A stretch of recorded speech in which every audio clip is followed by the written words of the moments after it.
Bueno, Narra la Independencia desde tu pueblo, tu distrito o tu ciudad es un concurso de ensayos que estamos promoviendo un grupo de historiadores para incentivar y reconocer la producción de la historia desde las regiones, desde las provincias, desde los distritos, y porque pensamos que justamente esta visión de la independencia se viene silenciando a favor de una memoria que enfatiza un solo momento, que es la proclamación de San Martín en Lima. Entonces, lo que queremos es descentrar esta memoria y acoger las múltiples visiones de la independencia como un proceso que fue efectivamente complejo, pero cuyo escenario principal no fue Lima ni por asomo. Su escenario principal fueron justamente las regiones, no solamente por los fenómenos que ocurren antes de la llegada a San Martín. Inclusive la independencia se proclama en varios pueblos, en Piura, en Trujillo, incluso en Huánuco, en 1820, antes de la llegada de San Martín, sino también porque antes de esa década de 1820 hubo una serie de convulsiones, movimientos, insurrecciones en las diversas regiones, principalmente por su radicalidad y su grado de cuestionamiento a la autoridad colonial. Se recuerdan, o deberían recordarse, la insurgencia, la revolución de Huánuco de 1812 y la de Cusco de 1814, y además los pronunciamientos de Tacna de 1811 y 1813. Entonces, esos son solamente otros hitos que estoy poniendo a modo de ejemplo, como los que más fuentes han producido, ¿no? Pero el concurso lo que se trata es precisamente de invitar a una reflexión que sea donde los historiadores regionales sean los protagonistas, los que nos cuenten la independencia desde esa perspectiva regional y local.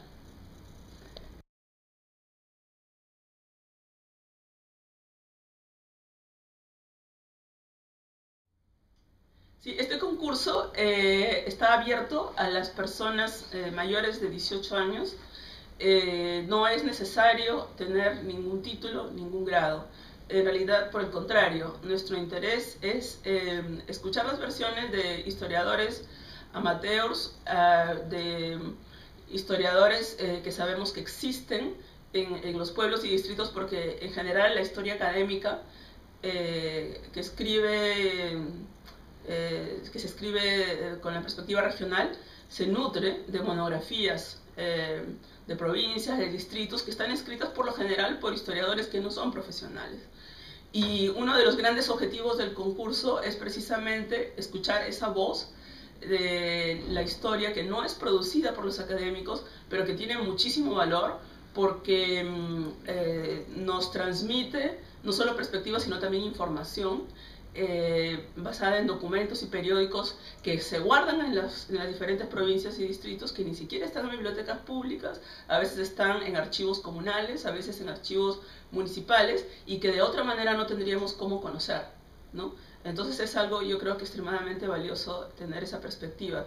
Y por otro lado también nosotros lo que buscamos es escuchar la pluralidad y buscar tender puentes entre la producción académica de la historia y la producción no académica de la historia. Por eso es que las personas ganadoras van a ser premiadas en un evento académico que va a ser un congreso internacional, un seminario internacional en agosto del año 2014, donde vamos a invitar a algunos especialistas de la independencia, justamente del periodo previo, a los que han estudiado el periodo previo a la llegada de San Martín y Bolívar, y donde los ganadores del concurso van a presentar también sus trabajos.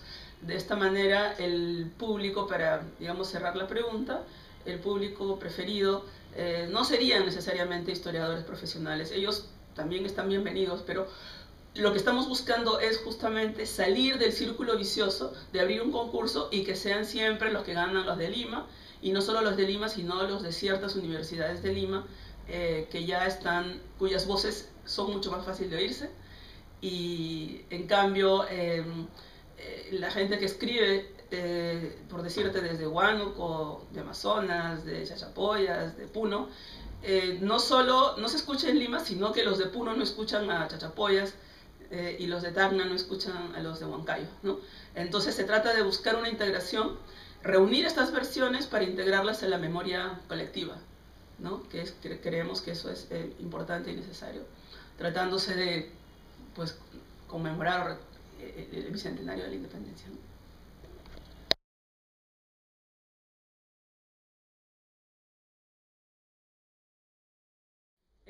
Sí, bueno, el proyecto nace de esta manera porque, pues, conversando con mi colega Juan Carlos Estensoro, estábamos comparando cómo,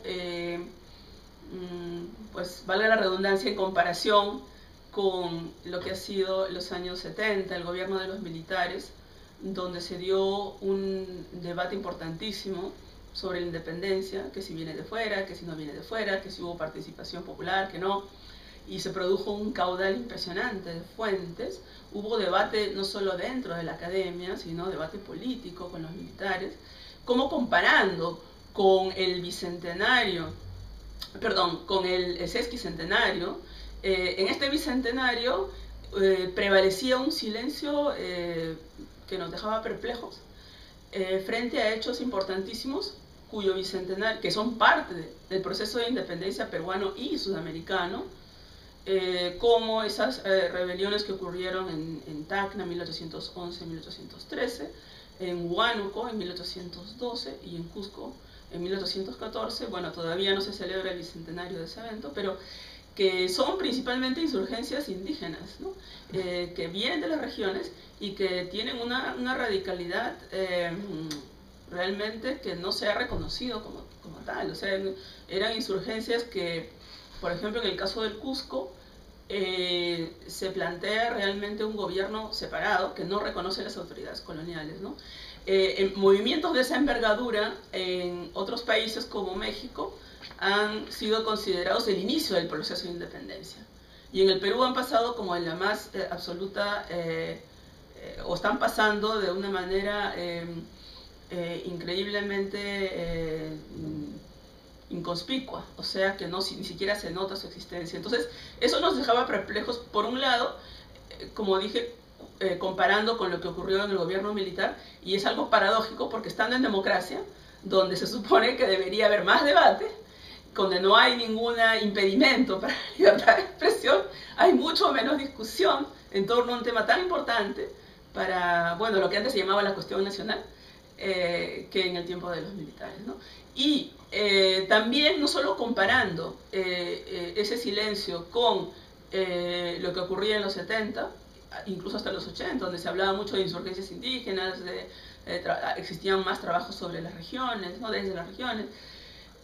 También comparando con lo que han sido el centenario de estos procesos revolucionarios. O sea, revisando la historiografía, uno encuentra que el gobierno promovió concursos de ensayos, por ejemplo, para la Revolución del Cusco de 1814, y en el año 1914 uno de esos concursos lo ganó el célebre intelectual Luis Antonio Eguiguren, que es un erudito que ha producido muchísimas fuentes y trabajos precisamente sobre la independencia y insurgencias indígenas. Entonces, lo sintomático es, la conclusión es que había un silenciamiento que nos dejaba perplejos sobre las insurgencias regionales y las insurgencias indígenas, que había que de alguna manera sobreponerse, digamos, no sobreponerse, sino que cuestionar ese silencio. Y por eso es que el concurso de ensayos privilegia la mirada de las regiones. ¿Y por qué decidimos abrirlo a los historiadores no académicos?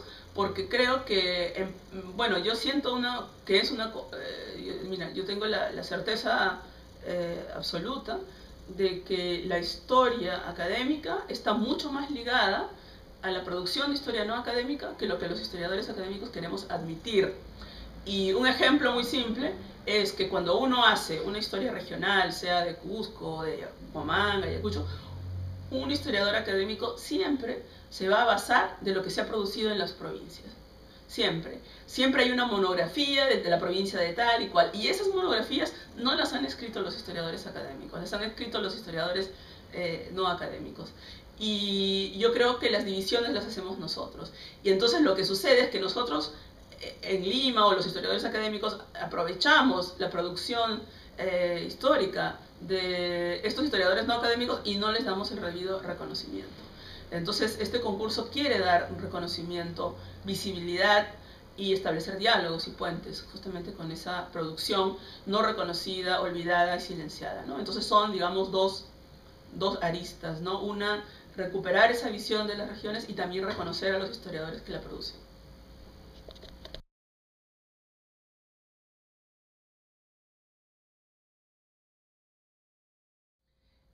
Bueno, cuando nos reunimos, los 3 historiadores que formamos este proyecto, Juan Carlos Estensoro, Carla Granados y yo, nos hicimos una serie de preguntas, ¿no? Y una pregunta que salió era, bueno, vamos a admitir trabajos en qué idiomas. Y bueno, salió como algo natural en la conversación que tendrían que admitirse los idiomas que se hablan en el Perú, ¿no? Por una cuestión natural. Pero también quiero responderte a nivel personal, en mi caso, por qué yo siento que esto era tan importante. Yo trabajo en Estados Unidos, ¿no es cierto? Y yo escribo mucho en castellano. Siendo profesora de Estados Unidos, escribo mucho en castellano. Y mis obras en castellano, mis artículos en castellano, nunca tienen el mismo valor allá que mis artículos en inglés, ¿no? Entonces yo soy, por mi experiencia de vivir fuera y de ser extranjera, de vivir en un país cuya lengua no es mi lengua materna, siento especialmente que eso no debería ser así. Que el conocimiento no tiene que ver con la lengua con la que tú lo haces tanto, sino con... hay un valor intrínseco en el conocimiento y que la lengua no debe ser algo que impida que sea un motivo de que tú discrimines y digas, no, solo va a ser en esta lengua. De acuerdo a la Constitución, además, si tú lees, el castellano no es el único idioma oficial. El quechua y el aymara también son lenguas oficiales, pero eso no se aplica. Entonces, nosotros pensamos además que es natural, ¿no? Pero además consideramos natural digamos, hacer una apertura a las lenguas que no son el castellano, porque hay un error muy grave en creer en folclorizar la lengua, las lenguas nativas, ¿no es cierto? En pensar que están bien para canciones, que están bien para bailes, que están bien para, no sé, museos, pero no para producir académicamente. Y es una manera, creo que muy significativa, de reconocer que quechua, el aymara y cualquier lengua de origen tiene tanto valor como lengua académica como el castellano. Ahora, nosotros sabemos que es un desafío para los propios quechohablantes o aymarablantes o hablantes de cualquier otra lengua, porque esas lenguas por lo general, bueno, son muy vivas, pero no se escriben muy poco. Entonces, por lo general, la persona que habla quechua prefiere escribir en castellano, ¿no? Y después lo traduce al quechua. No es tan fácil tampoco para la persona. Y lo mismo sucede, volviendo a la analogía que te estaba contando de Estados Unidos, con los hijos de los, por ejemplo, mexicanos que nacen en Estados Unidos y hablan el castellano con mucha fluidez, pero no lo pueden escribir, ¿no?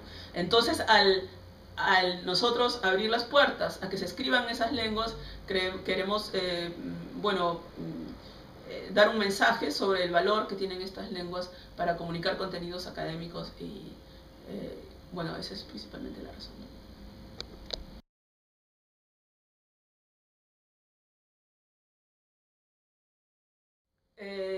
Las independencias antes de la independencia es el nombre del proyecto que engloba al concurso de ensayos, Narra la independencia de tu pueblo, y al congreso académico, las independencias antes de la independencia, donde se van a premiar a los ganadores. Entonces, digamos que es un proyecto en dos partes. Ese título engloba a los dos eventos. Y el nombre viene justamente para llamar la atención sobre la importancia que han tenido las proclamas de independencia que se han hecho antes de la llegada de los libertadores. En realidad, cuando se enfatiza tanto el hito de la Plaza de Armas por San Martín, se está negando, se está silenciando la participación peruana de la independencia, que es muy fuerte. Obviamente de ambos bandos hay una lucha muy convulsionada, ¿no? Que no es una cosa demasiado simple ni clara, pero se está negando justamente al enfatizar tanto, incluso usando el lenguaje que estamos rumbo al Bicentenario. No estamos rumbo al Bicentenario, estamos en el Bicentenario, porque la independencia no fue la proclama de San Martín en Lima, la independencia fue un proceso que empezó mucho antes. Entonces nosotros no creemos que estamos rumbo al Bicentenario, creemos que ya estamos en el Bicentenario. Es más, el Perú es el único país de América Latina que conmemora su independencia el día de la proclamación de la independencia. Todos los demás países conmemoran el día principal de la independencia cuando este proceso comienza, absolutamente todos. Por eso es que ya celebraron, no porque proclamaran necesariamente mucho antes que nosotros, sino porque ellos en la memoria oficial, en las narrativas hegemónicas de sus países, se recuerda la independencia por el día en que comenzó.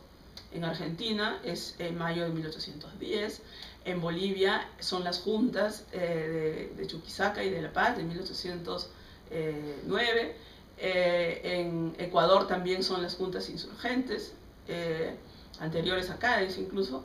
En México es la revolución de Hidalgo de 1810. Esos son los hitos que recuerdan. En el Perú la gran pregunta es ¿cuándo empieza la independencia, ¿no? Y esa pregunta se resolvió en el tiempo de Velasco de una manera muy clara, ¿no? Para la historiografía oficial, en tiempo de Velasco, la independencia empezaba con Túpac Amaru en 1780 y terminaba con la batalla de Ayacucho. O sea, era una épica que duró 44 años, ¿no? Y esa versión de la independencia nacionalista que levantaron los militares en tiempo de Velasco se ha desmoronado, porque ahora si tú dices que la independencia empieza con Túpac Amaru, te miran raro en un congreso académico. Sin embargo, esa interpretación se ha desmoronado sin que exista una nueva narrativa, una nueva cronología y periodificación que te diga cuándo empieza. La gente te dice cuándo no empieza, pero no te dice cuándo empieza.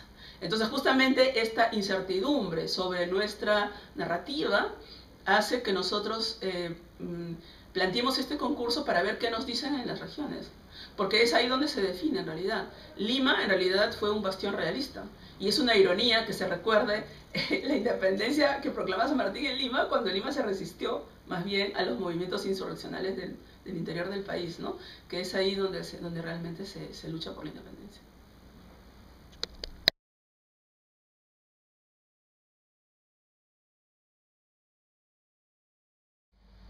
Sí. Bueno, por lo que se puede percibir más que nada de los medios, de algunos programas de televisión, de algunas canteras de historiadores que tienen presencia pública, el discurso que se percibe es que el Bicentenario no está sucediendo ahora, sino que va a llegar en el 2021. Y la imagen, o sea, la imagen que aparece por todos lados, en programas, en portadas de libros, en congresos académicos de independencia, es la imagen de un cuadro pintado por Juan Lepiani en 1904, donde aparece San Martín en el balcón, acompañado de un obispo y de los generales, proclamando la independencia en Lima, ¿no? Entonces la imagen que se está construyendo es una imagen totalmente limeñocéntrica de la independencia, y una imagen que yo pienso, por el cuadro de Lepiani, lo que transmite es que consagra a los poderes establecidos y no tiene absolutamente nada de insurgente. La imagen que se está construyendo es una imagen que no implica cambio ni revolución. Es tan... tú ves ese cuadro y tú ves los poderes coloniales, ¿no? Que San Martín está siendo consagrado en su proclama por la iglesia, ¿no? Y bueno, detrás está el ejército y abajo está el pueblo asintiendo, ¿no? Entonces, esa imagen es acorde con una historia oficial que queremos cuestionar, no solamente porque la independencia, pues, el centro no fue en Lima en lo absoluto, sino porque la imagen presenta una jerarquía del militar y la iglesia encima y abajo el pueblo en una actitud pasiva, ¿no? ¿Por qué no es otra imagen? ¿Por qué no es una imagen más cuestionadora del orden? Porque la independencia en realidad, en última instancia, está cuestionando un orden de 300 años, ¿no? Entonces, esa es la imagen por un lado, ¿no? La imagen, yo pienso que es una imagen que remite a una visión extremadamente conservadora y limeñocéntrica de la independencia, que es la que queremos cuestionar con las miradas regionales.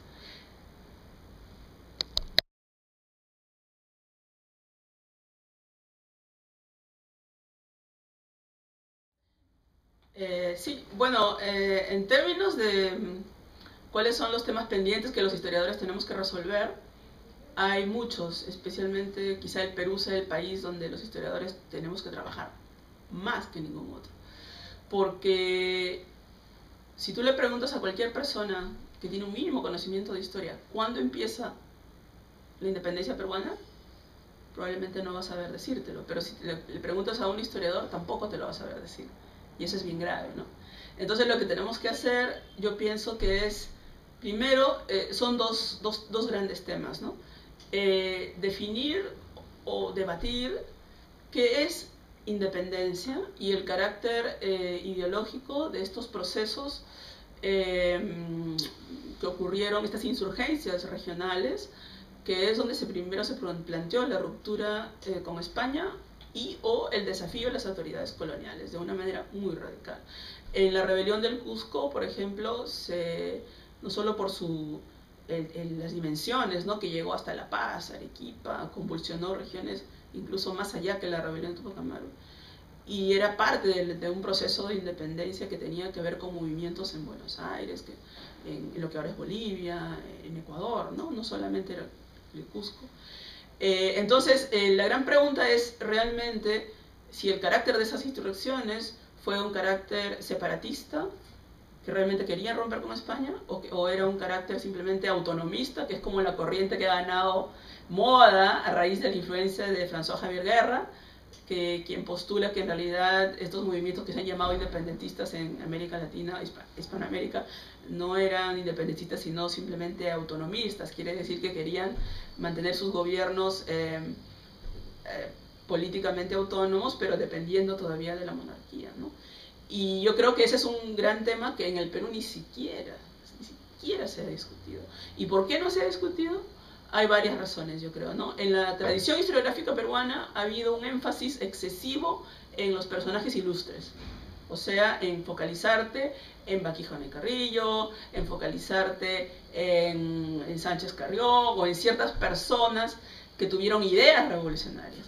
Pero no se ha estudiado las trayectorias revolucionarias y no se ha terminado de construir una historia social, es decir, de los protagonistas de la propia sociedad, no solamente del gran héroe, del gran precursor, del personaje excepcional, del personaje brillante, ¿no?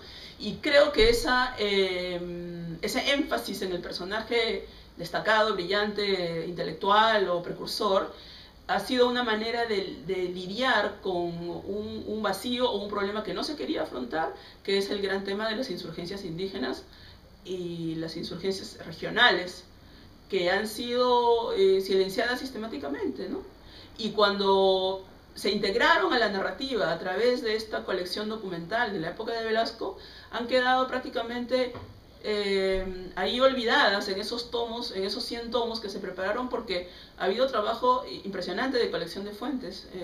El Adumbar Temple, por ejemplo, recolectando este material de la Revolución de 1812, y ni siquiera se están produciendo trabajos como debería hacerse con esas fuentes que están disponibles para todo el mundo. Entonces, creo que hay una cierta aversión en la historiografía peruana que insisto, lo que llamamos peruana es prácticamente limeña, en tocar ese tema, y creo que, de insurgencias regionales indígenas, y creo que una de las razones es por el pasado reciente que hemos vivido, ¿no? Sendero Luminoso, y también por el temor quizá a hablar de insurgencia indígena en un momento donde hemos tenido movimientos como Bagua, o hemos tenido y seguimos teniendo problemas, digamos, desafíos al Estado y al poder limeño que vienen de las regiones. Porque en realidad todo discurso del pasado está íntimamente ligado al presente. El problema es que no lo hacemos explícito.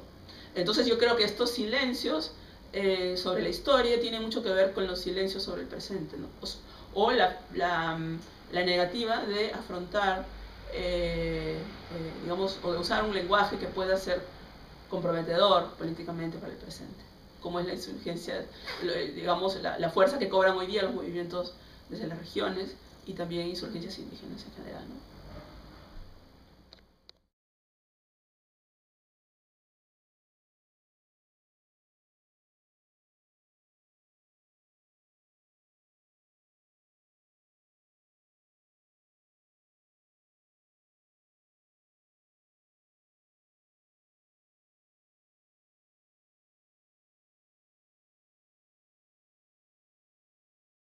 Por su radicalidad y su grado de cuestionamiento a la autoridad colonial, se recuerdan, o deberían recordarse, la insurgencia, la revolución de Huánuco de 1812 y la de Cusco de 1814, y además los pronunciamientos de Tacna de 1811 y 1813.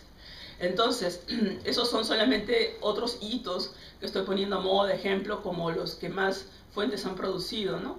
Pero el concurso lo que se trata es precisamente de invitar a una reflexión que sea donde los historiadores regionales sean los protagonistas, los que nos cuenten la independencia desde esa perspectiva regional y local.